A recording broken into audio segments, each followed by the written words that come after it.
¿Se han detenido, mis atormentados y estimados oyentes, a contemplar la posibilidad más escalofriante de todas? No me refiero a los horrores que habitan la oscuridad, ni a los espectros que merodean los límites de la razón, sino a aquellos que moran justo bajo el sol, envueltos en el manto más puro de la virtud. Me pregunto, con la frialdad de un anatomista ante un cadáver fresco, y si la bondad, esa cualidad que la humanidad ensalza como su pináculo moral, no fuera más que una compleja, desesperada y quizás mortal estrategia de ocultación. Permítanme guiarlos a través de este sendero brumoso, donde la luz más brillante proyecta la sombra más densa. Hoy no examinaremos a los villanos de manual, aquellos cuyas maldades son claras y cristalinas como el hielo invernal. No, nuestra atención se centra en la figura del benefactor impecable, el alma sacrificial, aquel cuya existencia parece una reprimenda constante a nuestra mediocridad moral. Nos adentraremos en el abismo que esconde la bondad, un abismo no geológico, sino psicológico, un Melster, de culpa, miedo e inexpresable terror a la propia nulidad, que solo puede ser contenido mediante una fachada de altruismo desmedido y a menudo destructivo. Hemos sido condicionados por siglos de narrativa moral a creer que la bondad es su propia recompensa, un bálsamo para el espíritu, pero en las criptas más profundas de la mente humana, donde la hipocresía se nutre del autoengaño, la bondad puede ser la penitencia más severa, un esfuerzo monumental para sofocar un clamor interior que, de ser liberado, disolvería el ser en locura o iniquidad. Piensa en el individuo que se niega a todo placer, que absorbe el dolor ajeno como una esponja saturada. ¿Es esto santidad o es un sofisticado mecanismo de huida?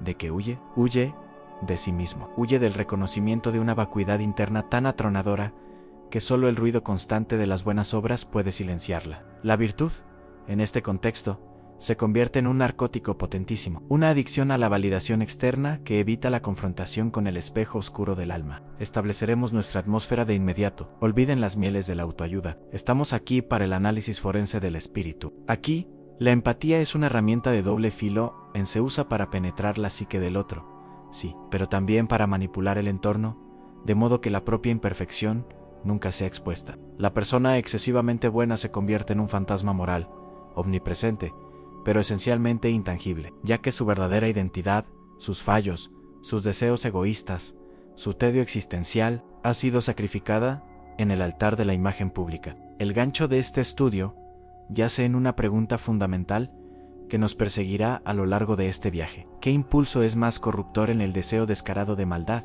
o la necesidad neurótica de ser reconocido como absolutamente puro? Yo sostengo que este último, al ser una forma de falsedad existencial, acarrea consigo una pesadumbre y una carga de artificio mucho más corrosivas.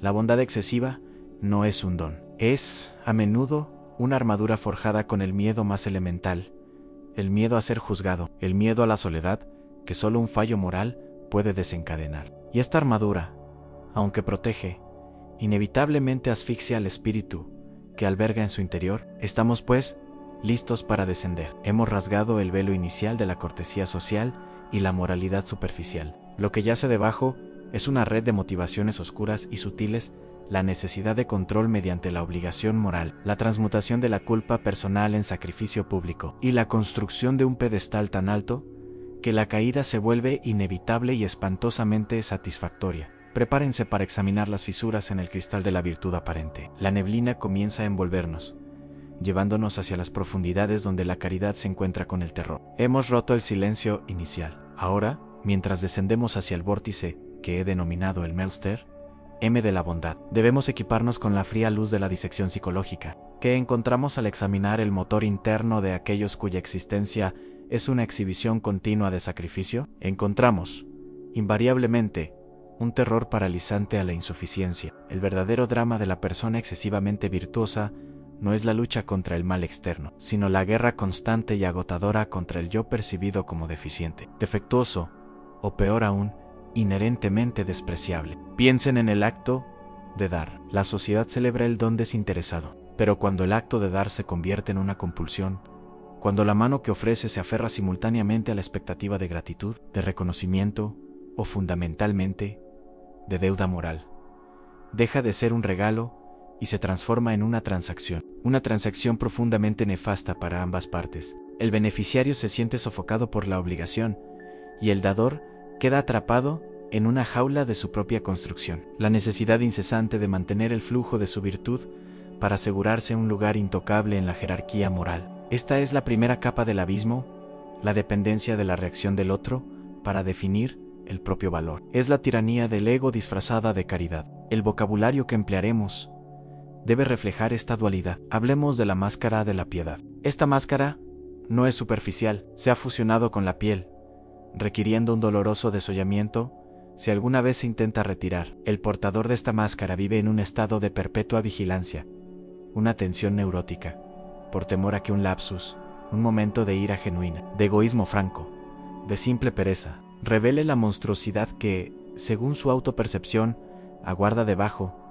Este miedo no es irracional, es la sombra proyectada por un superyo hipertrofiado, un juez interno implacable que no permite matices de gris. O eres inmaculado, o eres el mal absoluto. Y ante tal dicotomía, la única estrategia viable para la supervivencia psíquica es la hipercompensación. Esta compulsión de bondad es, en esencia, una negación activa de la sombra personal. Carl Jung, con su habitual penetración en las oscuridades de la mente, nos enseñaría que cuanto más vehementemente se reprime un aspecto del ser, más fuerza adquiere en el subconsciente, buscando vías de escape tortuosas. ¿Y cuál es la vía de escape de la bondad patológica? A menudo se manifiesta como resentimiento crónico. El benefactor, exhausto por su propio esfuerzo sobrehumano, comienza a percibir al mundo, e incluso a aquellos a quienes ayuda, como ingratos, indignos de su sacrificio. Su virtud, que debía ser su escudo, se convierte en su mayor verdugo. He aquí la conexión con las emociones humanas universales: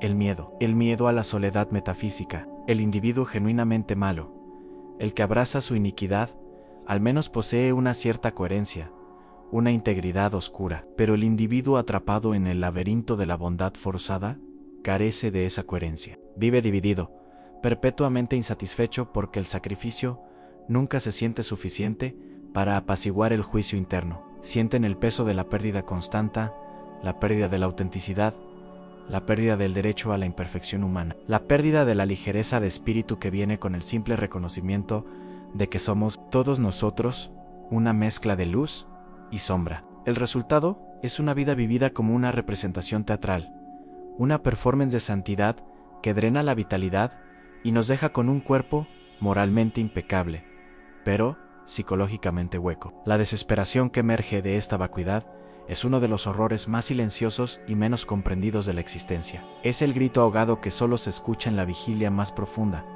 la realización de que, a pesar de todo el esfuerzo y toda la aclamación, el abismo interior sigue sin llenarse. Y en ese punto, el siguiente paso lógico para algunos es aumentar la dosis a más sacrificio, más heroísmo, cavando la trampa más y más profundo. Este es el fondo del Monster. Ema en un ciclo vicioso, donde la necesidad de pureza engendra una mentira cada vez más grande, y la mentira exige un precio cada vez mayor en términos de alma y autenticidad. Nos acercamos ahora a la parte media de nuestro análisis, donde esta fachada comienza a resquebrajarse y el sonido del corazón. El corazón de este benefactor atormentado comienza a resonar con el eco de una culpa inconfesable. El tamborileo sordo, persistente, que ahora comienza a escucharse a través de la densa niebla de nuestra introspección, es el sonido del corazón delator de la bondad compulsiva. Es el eco rítmico de una verdad que se niega a permanecer enterrada. Hemos establecido que la bondad extrema puede ser una forma de huida. Ahora debemos confrontar el contenido de aquello de lo que se huye. En el corazón de este arquetipo, el benefactor perpetuo, a menudo, yace una culpa primigenia. No necesariamente la culpa de un crimen cometido, sino la culpa existencial de ser. La filosofía nos enseña la angustia del ser. La psiquiatría nos revela cómo esta angustia puede manifestarse como una necesidad patológica de expiación. El individuo siente que no merece la felicidad, la paz o incluso la mera existencia, a menos que pague un precio exorbitante. Y ese precio es la anulación del yo a través del servicio incesante. Pero aquí es donde la complejidad se dispara. La anulación nunca es completa. El ego, ese monarca oscuro de nuestra psique, siempre exige su tributo, y si no puede ser alimentado por la autoafirmación directa, por miedo al juicio, se alimenta por la vía indirecta, la superioridad moral. La bondad se convierte en el arma más sutil para establecer una jerarquía. Cuando alguien se sacrifica por usted, implícitamente establece su superioridad.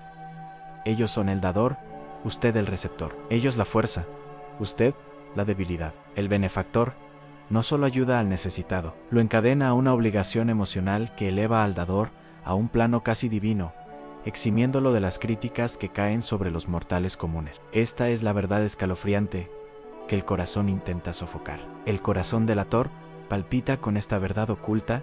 El acto de bondad, en estos casos, es menos sobre el otro y más sobre la gestión de la propia imagen y el control social. Es una forma de poder pasivo-agresivo. Piensen en el mártir familiar, ese pariente que nunca deja de recordarnos cuánto ha sufrido por nosotros. Su bondad es una losa, pesada y fría. Se convierten en jueces silenciosos de nuestras vidas, y cualquier intento de independencia o crítica es automáticamente neutralizado por el simple recuerdo de su sacrificio. La única defensa contra el mártir es la sumisión, y el mártir lo sabe. En este punto crucial de nuestro descenso, donde la verdad se vuelve dolorosamente clara y el patrón de esta neurosis de virtud se ha manifestado ante nosotros, con la claridad de un rostro iluminado por una linterna en la oscuridad. Si se sienten atrapados en esta inquietante revelación, si la bruma de la moralidad convencional se ha disipado para mostrarles la crudeza de la motivación humana, entonces les ruego que aseguren su permanencia en este viaje. El misterio que desvelamos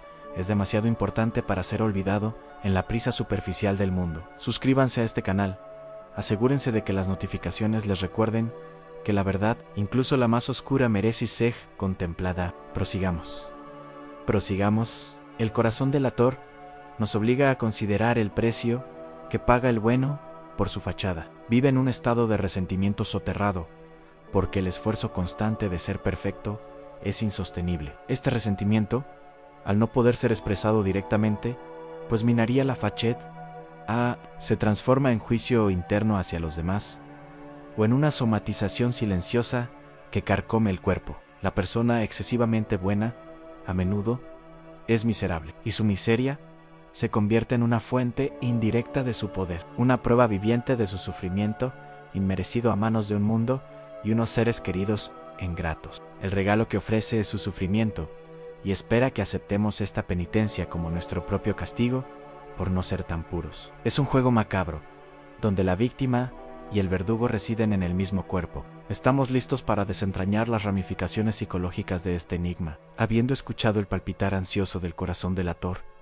es momento de adentrarnos en el enigma, la paradoja de la bondad que genera miseria. Si la virtud es su propia recompensa, ¿por qué encontramos a menudo a los santos modernos consumidos por una tristeza seca, por una incapacidad para experimentar la alegría auténtica? La respuesta yace en la negación de la vida pulsional, en la supresión neurótica de todo impulso que no esté alineado con la narrativa de la perfección. Desafiemos la percepción obvia. La sociedad asume que la persona de bien es feliz porque está en paz con su conciencia, pero la conciencia del benefactor compulsivo no conoce la paz, solo el látigo constante de la autoexigencia. Se trata de un sistema de valores tan rígido que cualquier desviación se siente como una caída moral catastrófica. Y la vida, por su propia naturaleza, es fluida, caótica y repleta de imperfecciones deliciosas. Al rechazar esta vitalidad humana en favor de la pureza estéril, el individuo se desconecta de la fuente misma de la alegría. Consideren